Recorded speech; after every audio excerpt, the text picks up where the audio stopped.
Hi, I'm Pastor Jeremy, and this is The Next Generation. And what we try to do with these videos is try to help parents create mature disciples for their children as they're growing up, so that when they leave the home, they have a mature faith intact, ready to tackle the world. Now, in our last video, we were talking about our foundations for our nursery to 3-year-old age. And we talked about prayer, and we talked about Bible reading, and we talked about fellowshipping together. And we talked about how, as parents, you are going to be the example that your kids see in a lot of these areas. And the same goes for the 3 that we're going to introduce today. That's of outreach and service, of discipleship, and of giving.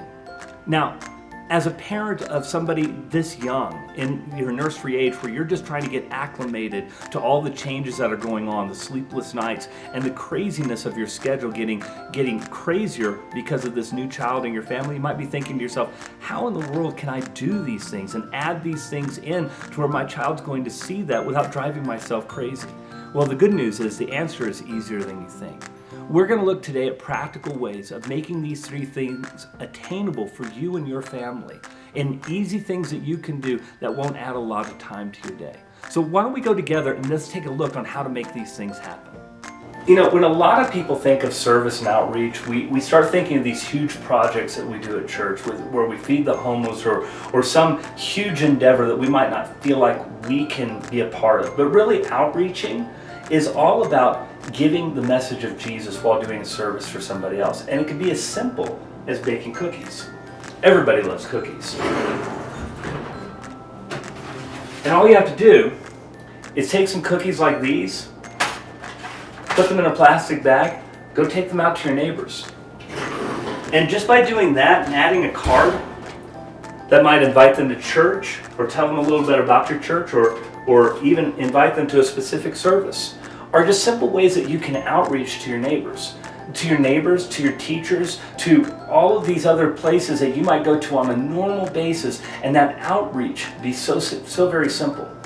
A lot of times, outreach is simply adding the message of Jesus. It's just being more intentional than we normally would be. It's like going to your neighbor's door, knocking on their door, introducing yourself, saying that, hey, we're a Christian family. We're so glad that you're in our neighborhood. And is there anything we can pray for you about? Those little simple things that you can do for outreach will start to build in the memories of your kids as they see mom and dad walking and doing this on a daily basis because we've been intentional. Remember what we said from the first video. Outreach has to be intentional, has to mention the name of Jesus, has to be included in all of those things. So whether we're reaching out in prayer, or we're adding cards to cookies that we're baking to our families, or to our teachers, to the daycare teachers you might be taking to your kids at school, these are all outreach opportunities that you can have without really adding too much time or effort to your day. It's just a matter of being intentional.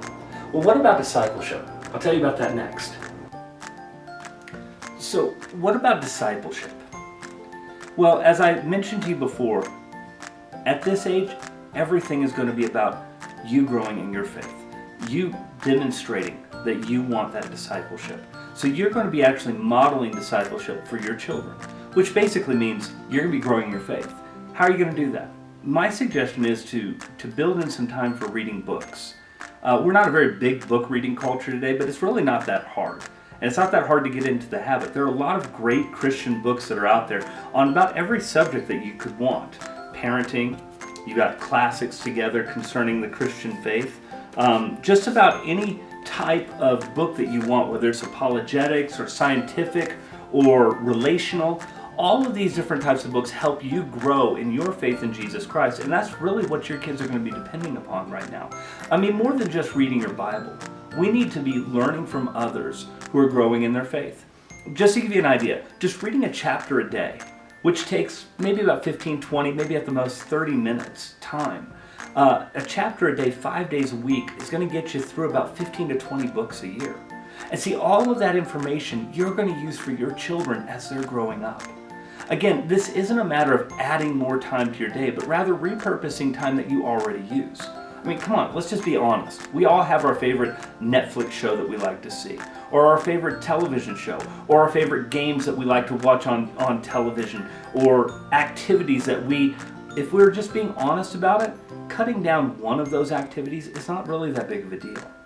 but the discipleship of yourself and of your children is. They need to see you growing in your faith. Every book that you read, especially at this age from nursery to 3 years old, think about it. 3 years worth of 15 to 20 books a year. That's 45 to 60 books a year of knowledge that you're going to be able to use for your children on down the line. And none of that information will come back in a bad way. It'll all help to build up this foundation that you're wanting with your kids. Now, along with this idea of discipleship and talking about reading books and everything else, you also need to be in a relationship with other people who've gone before you. Look, you're a parent, or you're a new parent, or you're a parent of a child. That takes up a lot of time. And if you're like me, I had no clue what I was doing. What I needed, more than anything else, was somebody to come alongside me and talk me through some of the things that I was experiencing for the first time. I think it's so important for parents this age to be involved, if your church is involved in small groups, to get involved in a small group just so you can build relationships with people who've gone before you, who have kids maybe a little bit older than your kids, or maybe a lot older than your kids, who remember what it's like to be a parent of a child at this age. As a matter of fact, if you don't have a small group to be a part of within your church, I would just encourage you to find a Christian mentor that you can be a part of. A Christian mentor, maybe at work, who's a believer in Jesus Christ, who's walked this path before you. Every chance that we have to put ourselves under the discipleship of somebody else is going to be an opportunity for us to grow. Because later on, we're going to use this information for others who are walking the same life that we're walking right now. And that discipleship will be so important. But right now, you need to be fed. Right now, you need a little bit of built-in time so that you're preparing yourself for what your kids are going to need from you as they're growing older. So don't shortchange this time. It's so very important. Now we're going to move on to this idea of giving. You've got to set aside time for discipleship in order for it to work. So build that relationship with somebody else.